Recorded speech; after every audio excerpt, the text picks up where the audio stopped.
Hello dear student, welcome. तो अभी हम लोग फर्स्ट टॉपिक स्टार्ट कर रहे हैं बच्चों लोग, लिक्विडेशन ऑफ कंपनी। ठीक है, इसके पहले भी 8-10 सम सॉल्व कर दिया था, तो अभी बेसिक से पढ़ा देता हूँ कि लिक्विडेशन होता क्या है।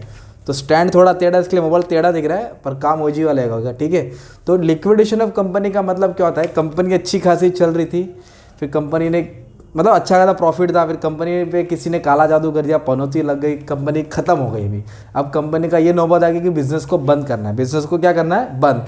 तो बंद करना है मतलब शटर बंद करके भागना नहीं है। क्या करना है? एसेट्स को बेचेंगे, उसको बोलते हैं एसेट्स को रियलाइज करेंगे। एसेट्स को क्या करेंगे? तो एसेट बेच के बहुत पैसा आएगा, तो पैसा लेके अपन पिकनिक या भिवंडी ढाबा नहीं जाना है, कर्जा देना है। क्या देना है? लाइबिलिटीज देना है। तो जितनी भी लाइबिलिटीज है ना, सबको सेटल करना पड़ता है। वो भी कौन सी? एक्सटर्नल लाइबिलिटीज, उसको बोलते हैं प्रेफरेंशियल लाइबिलिटीज। अलग अलग क्रेडिटर, बिल्स पेपर, डिबेंचर, फिर प्रेफरेंस शेयर को भी देना पड़ता है। मतलब जो पैसा आया वो कर्जा बांटना है, फिर जो पैसा बचेगा वो इक्विटी शेयरहोल्डर लेके आएगा। या तो बचता है तो अच्छी बात है, थोड़ा बहुत बचेगा, नहीं बचे तो उसको जेब से देना भी पड़ेगा, तो उसको कंट्रीब्यूशन बोलेंगे। तो फिर जो लिक्विडेशन ऑफ कंपनी है, तो उसके लिए अपने को क्या अकाउंट बनाना पड़ेगा? Liquidator final statement of account. तो इसमें दो साइड दिया है, रिसीप्ट और पेमेंट। रिसीप्ट मतलब पैसा आएगा, रिसीप्ट बोले तो पैसा आएगा। पैसा कब आएगा? जब उन लोग एसेट्स बेचेंगे। तो पैसे से क्या करेंगे? कर्जा देंगे। जो भी रेम्यूनरेशन मतलब जो लिक्विडेटर है, जो बंदा हिसाब किताब कर रहा है, जो भी हिसाब किताब कर रहा है ना, बिजनेस बंद होने का, क्या लेन देन है, कितना आया, जिसने इतनी सारी मेहनत की, उसको भी तो खर्चा पानी देना पड़ेगा, उसका कमीशन, लिक्विडेशन एक्सपेंस, ये झमेले का खर्चा, फिर डिबेंचर्स देना पड़ेगा, है ना, डिबेंचर, फिर उसका इंटरेस्ट भी देना पड़ेगा। देखना पड़ेगा कि लिक्विडेशन चालू हुआ था जनवरी को और उन्होंने पेमेंट किया 30 जून, मतलब लेट किया, तो डिबेंचर वाले बख्शते नहीं है, इंटरेस्ट चार्ज करेगा। फिर इस तरह अपने को ऑलमोस्ट सब लायबिलिटी सेटल करना है। तो सम की शुरुआत क्या करना है? पहले तुम लोग कोरा कागज में कॉलम बना देंगे, राइट में वर्किंग नोट सॉल्व करेंगे। तो सबसे पहले देखने का, ये जो इनकी बैलेंस शीट है, नकली कंपनी है, इनके पास कोई कैश है क्या? हाँ है। कितना कैश है? 5000। तो कैश बोले तो रोकड़ा है, तो रोकड़ा एक तरफ से रिसिप्ट हो गया तुम्हारा, तो 5000 लिखने का कैश, टू कैश लिखने का 5000 लिखने का, टू कैश लिखने का 5000 लिखने का। फिर डायरेक्ट एडजस्टमेंट पे आने का। ये फिर एसेट्स है ना, इसको सब छोड़ दो, इसको टेबल को देखना ही नहीं है, खत्म हो गया।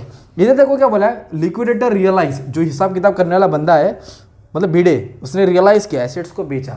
तो क्या क्या बेचा? प्लांट एंड मशीनरी बेचा, स्टॉक बेचा, डेटर बेचा। तो बेचेगा तो पैसा आता है कि जाता है? आता है। तो पैसा आएगा तो कितना लिखने का? रिसिप्ट में लिखने का। कितना लिखने का? मतलब पैसा आया। तो पैसा क्यों आया? क्योंकि उसने एसेट को रियलाइज किया, तो लिखा sundry asset. Plant and machinery को रियलाइज किया, स्टॉक को रियलाइज किया और डेटर को रियलाइज किया। तो प्लांट एंड मशीनरी बेच के कितना है? 5 लाख। कितना है भाई? 5 लाख। और स्टॉक को बेच के कितना है? 2 लाख। स्टॉक को बेच के 2 लाख है।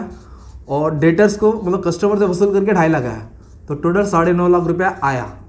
तो 9.5 लाख एसेट को रियलाइज करके आया और 5,000 पहले से जमा था, मतलब उनके पास अभी 9,55,000 है। कितना है?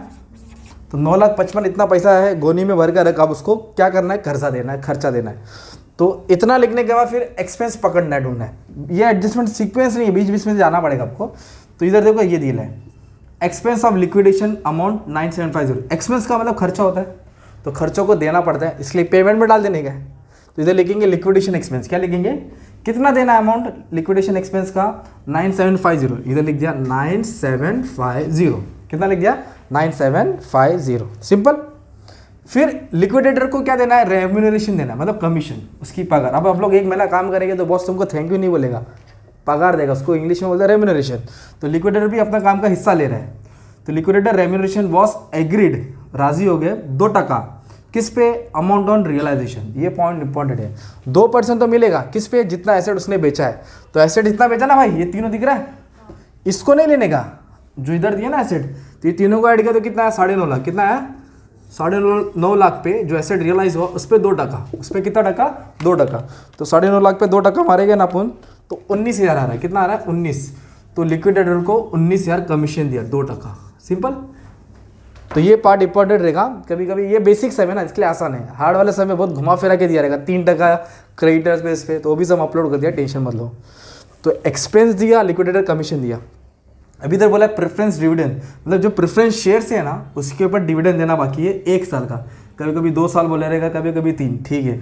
और डिबेंचर होल्डर्स का क्लेम, मतलब जो डिबेंचर होल्डर है ना, वो डिबेंचर का मतलब कर्जा होता है, कितना? 1,25,000। उसको कभी दिया 30 जून, और लिक्विडेशन कब चालू हुआ? जनवरी, मतलब 6 महीने के बाद दिया। कितना? तो 6 महीने का इंटरेस्ट भी आएगा। तो सबसे पहले क्या करेंगे मालूम है क्या? लाइबिलिटीज़ को सेटल करो। अगर नहीं समझ में आ रहा है ना, ये दिख रहा है लाइबिलिटीज, सब उठा के यहाँ पटक दो, जनरल जाओ और इक्विटी शेयर को छोड़ के। जनरल से रहेगा भी नहीं क्योंकि लॉस मेकिंग कंपनी है। अभी देखो ये क्या पढ़ो, डिबेंचर, तो सबसे पहले बड़ा कर्जा लिखने का डिबेंचर। डिबेंचर कितना है 1,25,000। ये क्या पढ़ो, लाइबिलिटीज। लाइबिलिटीज बोलो कर्जा था, पेमेंट मतलब दे दिया, कर्जा था कर्जा दे दिया। जो 1,25,000 कर्जा था यहाँ लिखने का मतलब कर्जा दे दिया। वैसे इसको भी दे दो, क्रेडिटर्स बिल्स पेपर, कर्जा था कर्जा दे दिया। क्रेडिटर्स को कितना देने का था 2 लाख, तो पेमेंट में लिख दिया 2 लाख, मतलब अब कर्जा वो नहीं है क्योंकि दे दिया, गोनी में से 2 लाख दे दिया उसको।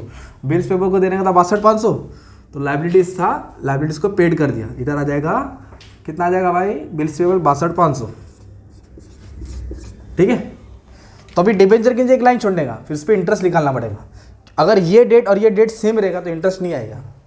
जिस डेट पे लिक्विडेट हुआ उस डेट पे पे किया तो एक भी दिन नहीं है, पर ये डेट और ये डेट पे फर्क है क्योंकि क्या क्या आ रहा है, जैन जा रहा है, फेब जा रहा है, मार्च जा रहा है, अप्रैल, मई, जून, 6 मंथ डिले हुआ, कितना महीना, तो 6 महीने का इंटरेस्ट। तो इंटरेस्ट कैसे निकालने का, ये 1,25,000, ये डिबेंचर का अमाउंट है 1,25,000 लेने का, 6%, कितना टका, 6%, टका बोले तो अपन 100 ले लिया, चलो है ना। और कितना महीना डिले हुआ, 30 जून, मतलब 6 मंथ, कितना मंथ, तो इसके लिए आ जाएगा 6/12। अगर इधर 31 मार्च आता तो 3 मंथ का डिले होता, तो 3/12 आता। अगर सेम डेट रहता तो इंटरेस्ट आता ही नहीं, इधर डैश मारते हैं। तो अब इसको सॉल्व करेंगे तो इंटरेस्ट मिलेगा, ठीक है। तो डिबेंचर पे इंटरेस्ट 1,25,000 के पर 6% मारा इंटू 6/12 तो आएगा 3750, कितना है 3750। तो डिबेंचर दिया मतलब 6 पानी पूरी 1 सूखा, उसका इंटरेस्ट भी दे दिया, डिबेंचर विथ इंटरेस्ट, है ना।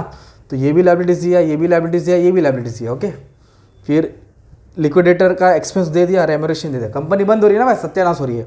अब बाहर वालों को देने के बाद फिर 2 घर वाले बचते हैं, एक होता है इक्विटी शेयर होल्डर, एक होता है प्रेफरेंस शेयर होल्डर। ये रियल ओनर होता है, ये परमानेंट मेंबर, ये टेम्पररी मेंबर था। अब इसको भी देना पड़ेगा भाई, ये भी साथ छोड़ के जा रहा है, जो साथ में था ये भी जा रहा है। तो प्रेफरेंस शेयर का कितना अमाउंट है 5 लाख, उसको भी रिटर्न करना है। तो ये 5 लाख है, इधर लिखेंगे प्रेफरेंस शेयर कैपिटल, क्या लिखेंगे, और एक नाम लिख सकते हैं रिडेम्पशन ऑफ प्रेफरेंस शेयर। नहीं समझा तो ये उठा के डाल दो, पूरा 5 लाख देना है ना। प्रेफरेंस शेयर को भी रिटर्न करना है, इक्विटी को नहीं हाथ लगाना क्योंकि उसकी तो कंपनी थी। तो ये 5 लाख के साथ आपको देखो इधर कुछ और बोला है, preference dividend was in arrear, मतलब बाकी था 1 साल का, 1 साल का डिविडेंड देना बाकी था। तो फिर इसका भी कैलकुलेशन करना पड़ेगा। तो प्रेफरेंस शेयर का अमाउंट कितना था 5 लाख, इधर लिखेंगे 5 लाख, कितना परसेंट था 5%, 5%। 1 साल बोला तो 1 डालने का, 2 साल बोला तो 2 डालने का, 3 साल बोला तो 3, 4 साल बोला तो 4, मंथ नहीं, इधर क्या बोला है ईयर बोला है, इसलिए 12 नहीं है ना भाई, मंथ बोला तो 12 आता है। तो इस पे 5 लाख पे 5%, तो 25,000 आ जाएगा मान लो, ठीक है। तो 25,000 क्या दे दिया, डिविडेंड दे दिया। तो जो 5 लाख का प्रेफरेंस शेयर था वो भी दिया और साथ में 25,000 डिविडेंड भी दे दिया, है ना। फिर क्या करने का, सम को रीड करने का, कुछ छूटा है कि नहीं छूटा है। 1 जनवरी का था, एसेट बेचा, डेबिट में आया, एक्सपेंस दिया, लिक्विडेटर का रेमिनेशन दिया, डिविडेंड दिया, डिबेंचर दिया, लिक्विडेटर स्टेटमेंट अकाउंट बनाओ, बना दिया, रिसिप्ट था, पेमेंट था, पैसा था, एसेट बेच के पैसा आया, ये पैसे से ये जो गोनी में पैसा लगा है 19 दिया, 17,950 सब दिया। अब जो बैलेंस बचेगा ना, मतलब 9,55,000, मतलब ये ज़्यादा है समझो, इसमें से माइनस किया तो कुछ बैलेंस बचेगा 10,000 सपोज, जो भी बचा तो ये लिखेंगे by return to equity shareholder. ये पैसा किसको मिलेगा, जो कंपनी का असली कर्ता धरता था, return to equity shareholder. मतलब 9,55,000 में से जो पैसा था सब कर्जा दे के समझो उसको 10,000 ही बच रहे हैं, 20,000 बच रहे हैं, क्योंकि कंपनी बंद हो गई, अब कंपनी खत्म, अब वो कंपनी को कोई चलाने वाला नहीं है।